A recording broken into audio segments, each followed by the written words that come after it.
super easy chicken cordon bleu casserole. Thank you so much. Welcome to V's Cooking with Love channel. I am so happy that you are joining me here again today. Quite many things to talk about, but here you have it. Super easy dish that I'll walk you through it.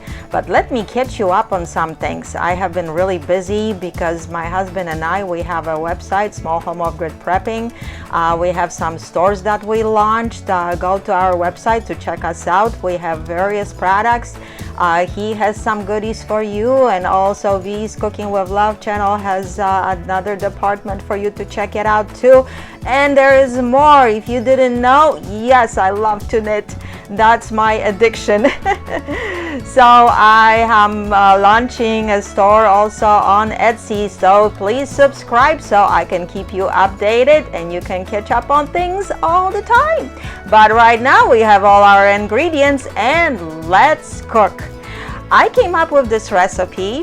This is the first time actually I made it. Yes, I was looking for something delicious, of course, and something that is super easy to make it.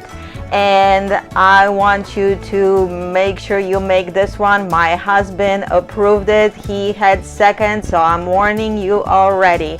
This came out delicious. I wanted to make something like the chicken cordon bleu casserole, but I wanted to make it in one dish, so you're not pre-cooking your pasta here. All our ingredients, we are just layering them up, and they're going in one dish, and they are delicious at the end. And I am telling you, it really did come out good. I'm telling you, yeah, you have to try it. I can only tell you so much. And broccoli can be hidden. My husband's eyes got big when he saw all this broccoli. And guess what? If you have that issue, just chop it up on small pieces. He said himself, totally disappeared.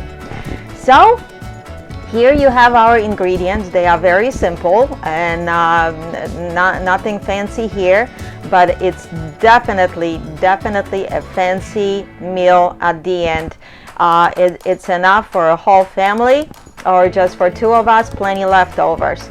So I'm gonna walk you through everything, and we are going to cook it up. Some delicious creamy chicken here we are using. About a pound of chicken breast that you just have to cut up on small pieces, like a 1 inch or so. And you are also going to be using ham here because chicken cordon bleu, that's kind of a mixture of these two. And when I was getting the ham at my deli, my lady was so kind for me. She cut me just a bigger chunk slice to be able to chop up like this. Or you can of course use some leftovers of the ham that you are dealing with maybe at some point. So get creative here. You can even use chicken thighs as long as they are boneless. I'm using chicken breast here. I think either one will do. Spices are very limited. There is a little bit of spices here and there's a lot of flavor. So okay, we have a 9 by 13 baking dish, and we are just layering our items here. 1 pound of chicken breast cut up like I said, and with spices we have just some salt, pepper, not too much salt because ham already has salt, dried thyme and ground pepper, and I also use some ground mustard. 8-ounce spiral pasta. I use the rigatoni here. A spiral I recommend the best because it will work for this recipe the best. You just want to spread it on the bottom of your pan. And the best, because we are sprinkling some flour here, about 3 tablespoons of just a regular flour. Yes, you can use whole wheat pasta too. Keep it in mind if you want to go that route. It will be delicious. So just sprinkle that flour all over the pasta. And on top of that, we are pouring 2 cups of milk. Just a small stream so you don't kind of push things in one spot, and just pour it slowly all over the pasta and the flour in our dish that will be on the bottom. And you see, you didn't even have to coat the pan with anything, no spraying required. And you don't even really have to mix it. If you want to, you can mix things a little bit around, but I didn't. Our second ingredient here is a small onion, or just a half a big one, and you just want to chop it up and layer that on top of your noodles just like I did. Again, nothing fancy.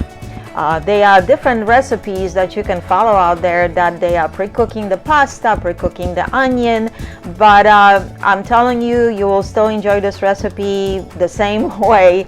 If you don't have the time and you just want to dump all the ingredients together pretty much and cook them this way. It came out truly, truly delicious. So here you have the onion spread out on top of the noodles. And our next layer is just a little bit of butter. You don't have to add it. I thought it would be kind of nice to add that flavor of that butter. You know, butter always does take things to the second level, I want to say. I only put in about that couple tablespoons. You can totally skip it. It's not necessary. You can use 1 tablespoon. It's really up to you. I just thought it would be kind of nice to add that butter, because frying things in the butter, yeah, I know it's really good, but I'm trying to keep it a little bit. And so our chicken, we have it chopped up here, and we are adding our spices to it. Like I said, I use maybe 1/4 teaspoon of salt here. I was actually debating if I should even use any. If you like things saltier, then maybe you want to use a 1/2 teaspoon, because again, ham is a little bit of salty. And I also did 2 small garlic cloves, or 1 large one that I minced, and that also was mixed in to the meat. And you just want to mix all that thoroughly together. And I'm recording here at the same time, so my mixing is not the best, but you know what I'm talking about. Just coat your chicken nicely with all your spices, and you will be layering that into our baking dish next. It's very simple. It's quite easier than making the true recipe of the chicken cordon bleu, but stay put, because I have something else in mind in my next video coming up, and I know it will not disappoint you, because I cooked that one so many times already and it is delicious. Just for your FYI. Okay, so we have our ham, and again, like I said, I just had it sliced nice and thick in a deli. And this is about a 1/4 cup of ham that I'm spreading. And like I told you, if you have somebody that is not so crazy about a broccoli, this meal will hide it. If you prepare that without anybody being at home, they won't even know the broccoli was there. So yeah, about a cup, 1/2 cup of ham. Guess what? You can even totally skip the ham if you don't have it. I just think it adds a different kind of flavor here. 2 cups of chopped broccoli florets. They are not cooked. You can probably even get away with frozen. Just throw it out a little bit before you adding to the dish. And I chopped up on the smaller pieces. Again, like I told you, my husband's eyes got big because he is like a baby and it's not too crazy about broccoli. But ask him, he admitted himself, it was delicious. 1.5 cups of chicken broth or chicken stock. And we are pouring that on all of our layers right now. And that's all for now. We have other ingredients that we'll be adding a little bit later. But right now, that's all it happens. And again, chop up that broccoli as thick as you want it to. You can leave it on bigger pieces. And we are covering our pan with aluminum foil nice and tight. And we'll be putting that in the oven, of course, to bake. I'm sure you probably noticed that we had other ingredients. Yes, we do have some breadcrumbs and you have some cheese. You can use varieties of cheese, just something that melts. You can use Swiss, you can use cheddar, and breadcrumbs. You can even go for whole wheat if that's what you prefer, to try to make it a little bit healthier. And yes, there is some parsley too. So once we have our dish nice and tightly covered with aluminum foil, we are going to the oven and we are baking it first for about 20 minutes on 375 Fahrenheit. So just set your timer on that, and about that 20 minutes. If your dish came out of the refrigerator, because you can prepare that ahead, then maybe you need to add another 5 minutes to it. 1 cup of breadcrumbs or a cup and a half, drizzle with some olive oil. You could, if you wanted to make this a little bit step up, to do with breadcrumbs what I did when I cooked chicken divan recipe that I will use the link for you at the end. I added, so if you want to follow that too. The breadcrumbs I actually tossed a little bit with some butter for a few minutes before I sprinkled them on the chicken divan. That does take things a little bit to different level, but I'm trying to make this as quick as possible here, because normally on the weekday, if you don't have all that time to baby this meal, this is the shorter version. So here you have just the breadcrumbs drizzled with some good olive oil, and you just want to toast and coat them together with that oil. That's all. And no, I'm not left-handed, so my left-handed mixing is not good. So our pan comes out of the oven, and we'll stir everything very well. Just scrape it to the bottom, because that flour, you want to get it all mixed in well together. And again, my mixing is maybe not the best here, but you know what I'm talking about. You want to get down to it and mix all your ingredients first. And once you have it all mixed well together, and no, don't be scared, meat is not done really yet, things are not cooked yet, your noodles, they won't be ready, because we are not done. This is just one step in this recipe for now. And what I did also, once I mixed in my cheese, because you are adding cheese at this point, I only used cheddar cheese. That's what I had. Like I said, you can use Swiss cheese, and play around with different cheeses that will give you different flavor. So I'm using about a cup and a half of shredded cheese here, and you will divide that cheese to portions. Probably bigger half I actually used already in there, and I mixed it all up again. And once I was done with mixing, a little bit of tip I'll add here. Kind of push down your noodles to the liquid to make sure the liquid is touching your noodles. That way you want to make sure that that liquid gets absorbed and your noodles are cooking. You see, I kind of push them down back to the liquids, and I concentrated on the noodles. Nothing really else matter, you know, but I think it helps a little bit better for those noodles to be cooked when they are touching that moisture. And once that's done, you are coating with the remainder of the cheese. If you want to, you can use a couple different cheeses. If you want to, you can use more cheese. But believe me, this was nice and gooey anyway.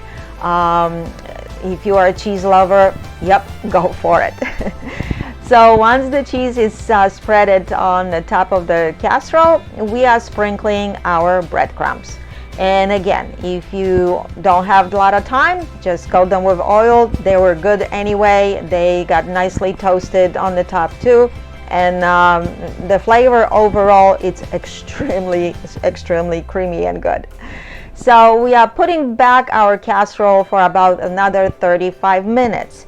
Again, if you're planning on preparing this ahead of time, just don't add the breadcrumbs yet, sprinkle those later.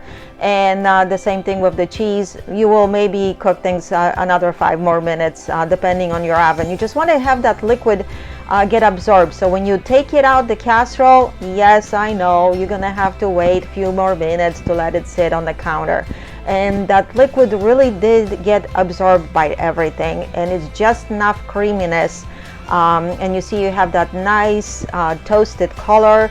If you wanted to, you can even broil it for a couple minutes if the breadcrumbs are not getting that color in your oven. It really depends on your oven how it will be.